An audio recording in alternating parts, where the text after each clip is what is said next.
আজ স্কটল্যান্ডে আমাদের পঞ্চম দিন। গতকাল আমরা থেকেছিলাম লকনেসের একটা ক্যাম্প সাইটে। সকাল সকাল আমরা চায়ের কাপে বেশ আড্ডা জমিয়ে দিলাম। চা খেতে খেতে আমরা চারপাশের অপরূপ প্রাকৃতিক সৌন্দর্য উপভোগ করছি। এই মুহূর্তে আমরা ইনভারনেসে আছি।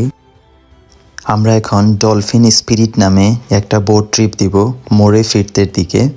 এই মোরে ফির্থ সামনে গিয়ে মিশেছে নর্থ সিতে। ওরা দিনে 2টা ট্রিপ রান করে, একটা সকাল 10টায় আর একটা দুপুর 1টায়। আমরা দুপুর 1টাটা নিয়েছি। সবাই এখন বোটে উঠছে। বোটের নিচের ডেক এনক্লোজ ছিল, উপরের ডেকটি খোলা ছিল, তাই সবাই চাচ্ছিল যে উপরের ডেকে বসতে। ভাগ্যক্রমে আমরা উপরের ডেকে সিট ম্যানেজ করতে পেরেছি।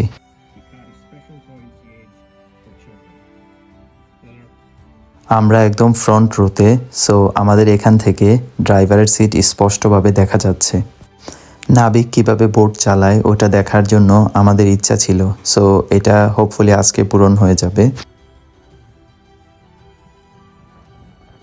সেফটি ইনস্ট্রাকশনস দেওয়ার পরে আমাদের বোটটি এখন জার্নি শুরু করলো। এটার কস্ট ছিল round trip per person 35 pound.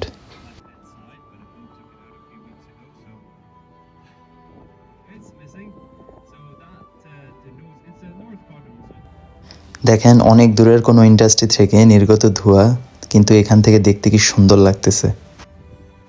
Dolphin হচ্ছে মেরিন ম্যামেলস, মানে হচ্ছে মানুষ যেমন স্তন্যপায়ী প্রাণী, ডলফিনও হচ্ছে স্তন্যপায়ী প্রাণী। তাই তারা কোনো ডিম পারে না, তারা সরাসরি বাচ্চা প্রসব করে।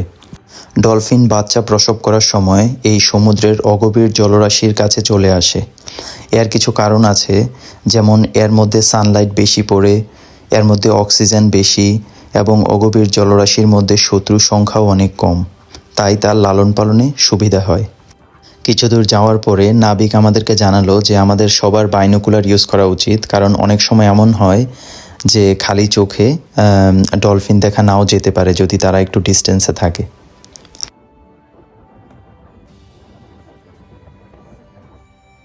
আমি একটি বাইনোকুলার নিয়ে ডলফিন খোঁজা শুরু করে দিলাম। আমার মতো প্রত্যেকেই সেম কাজ করতেছে। আলহামদুলিল্লাহ, অবশেষে এই জাস্ট একটারই দেখা মিলল। যখন পানির উপরে অনেকগুলা সিগাল একসাথে উঠতে থাকে, there is a high chance যে এই পানির নিচে বিশাল বড় আকৃতির কিছু একটা আছে। এখানে তিমি আসার চান্স খুবই কম, বাট অনেক সময় এরকম হয় যে তিমি মাছ মরে ভাসতে ভাসতে এই শ্যালো ওয়াটারে চলে আসতে পারে। সানের নিচে পানির কালারটা দেখার মতো ছিল।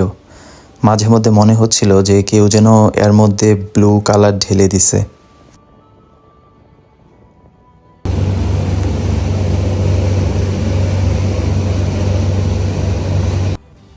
আমরা এখন ব্যাক করতেছি। এরই মধ্যে আমরা 2টা সামুদ্রিক সিল দেখেছিলাম, যেটা আমরা ক্যামেরা বন্দি করতে পারিনি। এখান থেকে বৃষ্টির 360 ভিউ চোখ জুড়িয়ে যাওয়ার মতো।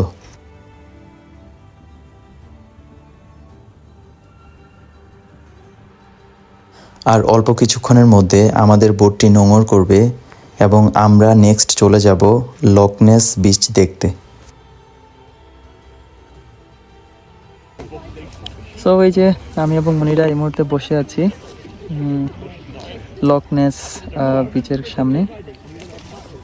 কেমন লাগছে মনিরা তোমার? অনেক ভালো। একটু রৌদ্র না, একটু সানি। সো বেসিক্যালি লকনেস, এটা হচ্ছে লক শব্দটা আমরা যে লেক উচ্চারণ করি বা লেক ব্যবহার করি, ওইটাই অনেকটাই স্কটিশরা এটাকে বলে লক।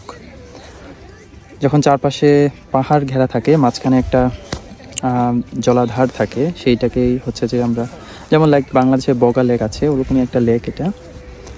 এটা হচ্ছে যে স্কটল্যান্ডের সবচেয়ে বড় লকনেস। এটার ডিপেস্ট পার্টের গভীরতা হচ্ছে প্রায় 293 মিটারের মতো, মানে বিশাল। এবং এটার দৈর্ঘ্য হচ্ছে 23 মাইল। সো বুঝতেই পারছেন এটা বিশাল বড় একটা লেক। সো আমরা এখন এই মুহূর্তে এটা উপভোগ করছি, পড়ন্ত বিকেল। জাস্ট একটু ভিউটা শেয়ার করি আপনাদের সাথে। লক নেস তার সৌন্দর্যের পাশাপাশি মনস্টার নেসির জন্য অনেক বিখ্যাত। রূপকথার কাহিনী অনুযায়ী অনেক আগেকার মানুষ এখানে একটি প্রাণী প্রত্যক্ষ করেছিল যেটা দেখতে অনেক লম্বা এবং একটু পেঁচানো, সো এটাকে তারা মনস্টার মনে করেছিল। কিন্তু বর্তমানকালে অনেকেরই ধারণা ওটা ইল মাছ ছিল। আপনারা জেনে আশ্চর্য হবেন যে ক্যামেরায় এই মুহূর্তে যাকে দেখা যাচ্ছে এই লোকটি তার পরিবার, চাকরি বাকরি সব ছেড়ে গত 33 বছর ধরে ক্যামেরা ফিট করে বসে আছে যে নেসিকে ক্যাপচার করার জন্য বা নেসিকে নিজ চোখে দেখার জন্য। উনি খুবই চুপচাপ, কারোর সাথে কোনো কথা বলে না, এবং ওনার বাসায়ও দেখলাম কিছু হুডু ডল। সো সব কিছু মিলিয়ে খুব আশ্চর্য লাগতেছিল, খুব স্ট্রেঞ্জ একটা ফিলিং। ওনার নাম গিনেস বুক অফ ওয়ার্ল্ডস রেকর্ডে আছে। এখানে ওর নিজ হাতে বানানো বিভিন্ন আকৃতির মনস্টার নেসি আছে, যার প্রাইস 3 পাউন্ড থেকে 20 পাউন্ড পর্যন্ত।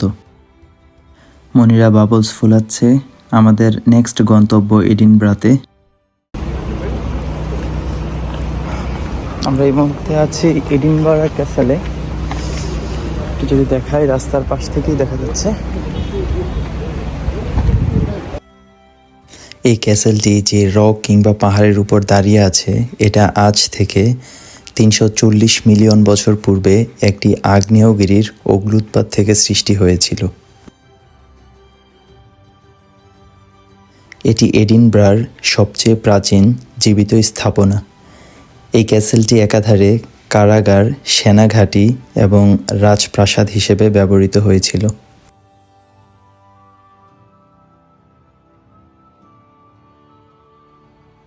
এই শহরে গাড়ি পার্কিং অত্যন্ত ব্যয়বহুল, তার জন্য আমাদের একটু কিছু দূরে গাড়ি পার্ক করে তারপর হেঁটে ক্যাসেলে আসতে হয়েছে। তারপরও আমাদের প্রতি ঘন্টার জন্য 7.5 পাউন্ড, যেটা বাংলাদেশি টাকায় প্রায় 1200 টাকার মতো খরচ করতে হয়েছে।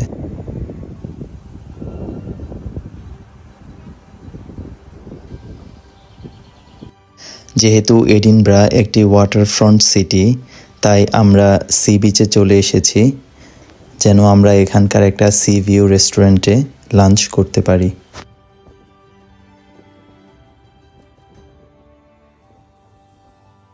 আমাদের আজকের লাঞ্চ আইটেম সাগালু, স্যুপ অ্যান্ড ব্রেড। ওদের খাবারের ডেকোরেশনটা দেখেন কি সুন্দর।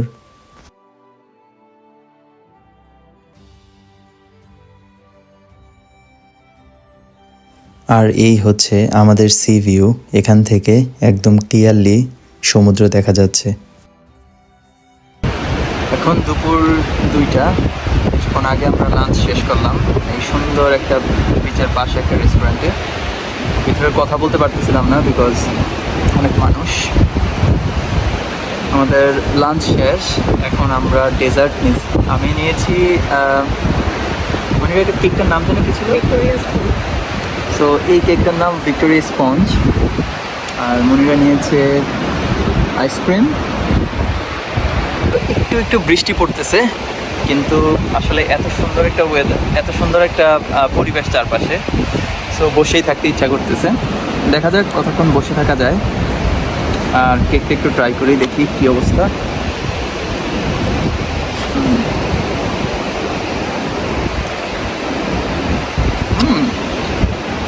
খুবই মজা। এরই মধ্যে বৃষ্টি শুরু হয়ে গেছে, তাই বাইরে ঘোরাঘুরি করাটা আসলে পসিবল হবে না এই মুহূর্তে। সো আমরা এখন ঘুরে দেখব ন্যাশনাল মিউজিয়াম অফ স্কটল্যান্ড।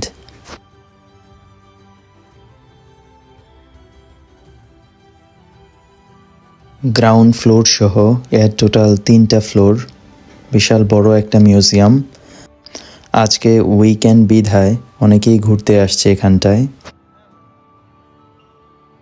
দেখেন এই আস্ত জিনিসটা একটা ঘড়ি, এটা হচ্ছে মিলেনিয়াম ক্লক টাওয়ার। আমরা এখন ফার্স্ট ফ্লোরে যাচ্ছি এবং দেখব ওখানটায় কি আছে। এটা হচ্ছে প্লাজমা লাইট ডিসপ্লে। এই ফার্স্ট ফ্লোরটা মেইনলি সায়েন্টিফিক ইনস্ট্রুমেন্টস দিয়ে সাজানো। এটা খুব একটা মজার জিনিস, কেউ যদি রেড চিহ্নিত এরিয়াগুলোতে পা ফেলে তাহলে এটা থেকে ইলেকট্রিসিটি প্রডিউস হয়।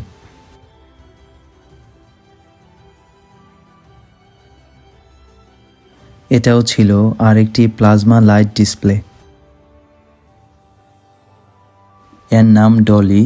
এটি ছিল সর্বপ্রথম ক্লোনিংকৃত কোনো স্তন্যপায়ী ভেড়া। ক্লোনিং মানে হচ্ছে কোনো প্রাণীর হুবহু অবিকল প্রতিলিপি তৈরি করা। এই ডলির কথা উচ্চ মাধ্যমিকের প্রাণীবিজ্ঞান বইয়ের মধ্যে অন্তর্ভুক্ত রয়েছে। এই স্ট্রিটটির নাম হচ্ছে ভিক্টোরিয়া স্ট্রিট, যেটি ছবি তোলার জন্য বেশ বিখ্যাত। আর এই ভিডিওটি ছিল আমার স্কটল্যান্ড ট্রিপের শেষ ভিডিও। আমাদের খুব খারাপ লাগছে, কারণ আবারও ফিরে যেতে হবে সেই রুটিনবদ্ধ জীবনের ছকে, যেখানে ইচ্ছার স্বাধীনতা খুবই সীমিত। কিন্তু কি আর করা, এটাই যে প্রকৃতির নিয়ম। আপনাদের সাথে দেখা হবে অন্য কোনো এক ভিডিওতে, এই আশাবাদ ব্যক্ত করে সবাই ভালো থাকবেন। আল্লাহ হাফেজ।